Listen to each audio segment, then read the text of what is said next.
कपिल, वाह वाह वाह, तेरे जैसा कोई नहीं। अरे देखा बहू, कपिल कितना हाजिर जवाब है, अच्छे अच्छों की बोलती बंद कर देता है। जस्सी की बहू गीता बिना कुछ कहे सिर्फ हाँ में सिर हिलाती है। जस्सी ये देख बड़ी चिढ़ जाती है। अरे तू किस दुनिया से आई है बहू? यहाँ बैठकर हम दोनों किसी का मातम नहीं बना रहे।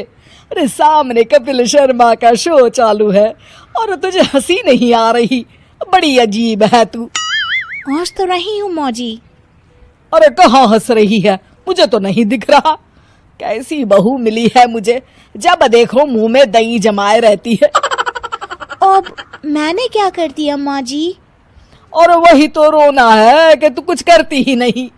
अरे जरा दूसरों की बहुओं को देख, कुछ सीख। कैसे दिन भर अपनी सास से लड़ती झगड़ती रहती है। रोज ना सही, कम से कम हफ्ते में एक बार तो मुझसे झगड़ लिया कर। अब क्या बोलूं? अरे इससे तो अच्छा होता कि मेरा बेटा किसी गूंगी लड़की से शादी कर लेता। जस्सी पंजाबन थी, लेकिन उसकी बहू बंगालन थी। अपनी आदत के अनुसार वो बहुत कम बोलती थी। बस यही बात जस्सी को खटकती थी।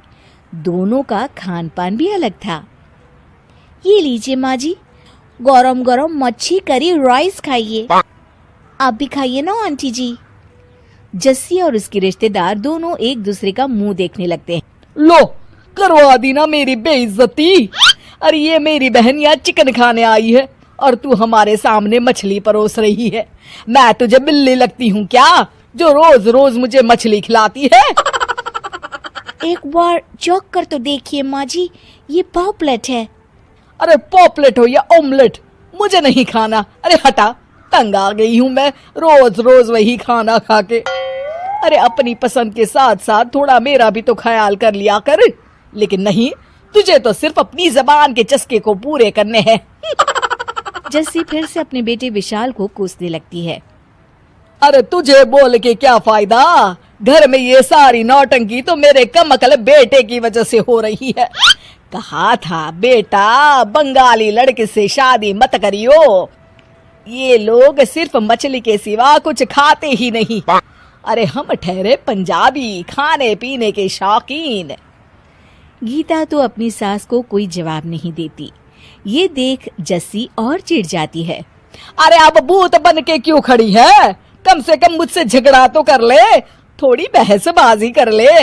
मेरी बहन के सामने इतनी तो इज्जत रख ले, वरना ये मेरे बारे में क्या सोचेगी। मेरी बहू तो किसी काम की नहीं है। अरे अब जाने भी देना बेचारी को। अरे तू चुप कर बहन, तुझे नहीं पता, ना तो ये ढंग का खाना खिलाती है और ना ही मुझसे लड़ती है। सारा दिन मुझे तो लगता है कि मैं दीवारों से बातें कर रही हूँ। इस तरह जस्सी अपनी बहू से हमेशा नाखुश रहती थी। एक दिन गीता जस्सी को लेकर अपनी किसी रिश्तेदार की शादी में जाती है।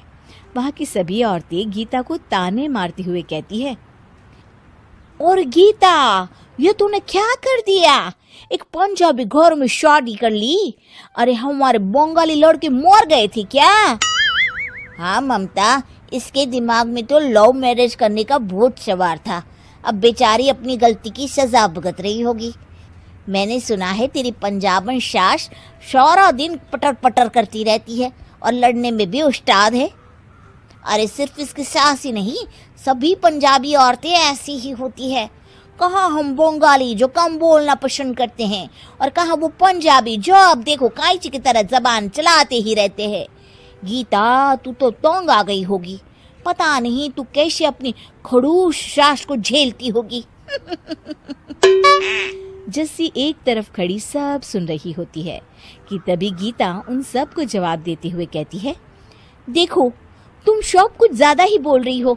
दूसरों के घर में झोंकने से पहले अपने घर में देख लो। मुझे नहीं पता, क्या तुम दोनों की सास तुम्हें जूती की नोक पर रखती है, नौकरानी की तरह काम करवाती है? अरे ये क्या कह रही है तू? जरा धीरे बोल, कोई सुन लेगा। अच्छा, इसकी तुम्हें चिंता हो रही है, और जब से तुम दोनों मेरी सास की बुराई कर रही हो उसका कुछ नहीं। अरे मेरी मम्मी जैसी सास पाने के लिए किस्मत लगती है। और मेरी मम्मी जी तो बेचारी कभी मुझसे घर के काम नहीं करवाती, खुद ही सब कर लेती है। तुम्हारी शौश की तरफ बीमार रहने का नाटक नहीं करती। अरे बस कर गीता, गलती हो गई, माफ कर दे। बड़ी आई थी मेरी शौश की बुराई करने। सारा नजारा देख जस्सी समझ जाती है कि शादी लव हो या अरेंज, बस बहू अच्छी होनी चाहिए।